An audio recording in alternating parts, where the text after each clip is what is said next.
not the most accurate way. Ganyan inilarawan ng kampo ni VP Sara ang kanyang financial transactions bilang basihan ng yaman nito.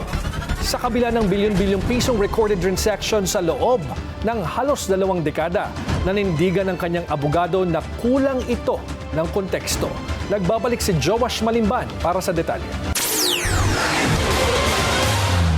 Para kay Attorney Michael Poa, ang spokesperson ng defense team ni Vice President Sara Duterte, hindi transaction figures mula sa Anti-Money Laundering Council ang most accurate way para maipakita ang perang nasa bank accounts ng pangalawang Pangulo. Ayon kay Poa, aggregated ang total inflows at outflows ng AMLAC report kaya umano nagmukhang mas malaki ang financial figures kumpara sa aktwal na halaga nito. Matatandaan kasing inuulat ng AMLAC sa Kamara ang nasa 6.77 billion pesos na repeated suspicious and covered transactions sa bank accounts ni VP Sara at ng asawa nito na si Attorney Manscarpio mula 2006 hanggang 2025.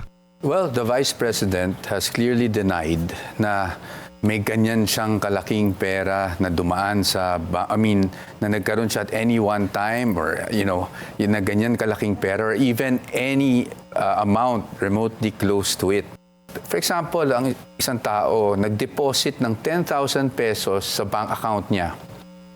Tapos, pinambayad niya yung 10,000 pesos. So, withdraw niya yon. So now you have an inflow. That's an inflow. Okay. Diba? And then, withdraw niya para pambayad niya, that's an outflow. No? So, ngayon, sa records ng AMLAC, meron kang 10,000 na inflow. Meron ka ring 10,000 na outflow. But actually, in reality, zero na yung pera mo dun sa account na yon. Kaugnay naman ng classification ng cash on bank ng BICE sa ilalim ng others category sa Statement of Assets, Liabilities and Net Worth o SALN nito, nanindigan si Poa na walang ginawang concealment of assets si VP Sara. Bagkus, full declaration daw ang ginawa nito.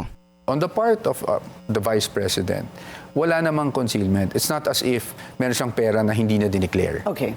For all intents and purposes, dineclare niya, although the heading was, or the grouping was others. Her last SALN was 88, tama ho ba, M?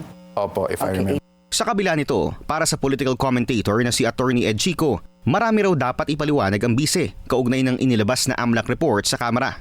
Ani Attorney Chico, kulang sa konteksto ang inilabas na report, kaya kung naratibo at optics daw ang pag-uusapan, magmumukha raw agad na may nilabag na batas si VP Sara.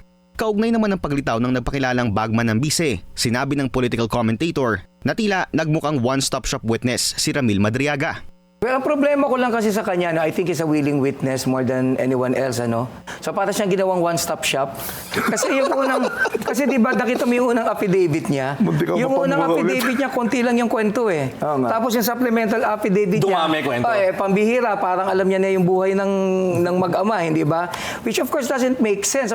Kumbinsido rin si Attorney Ed na si dating Senador Antonio Trillanes ang nasa likod ni Madriaga na sobrahan pa nga raw ito ng karga. Matatanda ang una ng sinabi ni Madriaga sa House Justice Committee na pinaninindigan niya ang laman ng kanyang affidavits kasama na ang umano'y personal na relasyon nito sa pamilyang Duterte. Ani Attorney Poa, bagaman umaasa ang defense team na hindi tutuloy sa isang trial ang impeachment proceedings ni VP Sara, handa naman daw silang harapin ito. Para sa Agenda Weekend, Joash Malimban, Billionaire News Channel.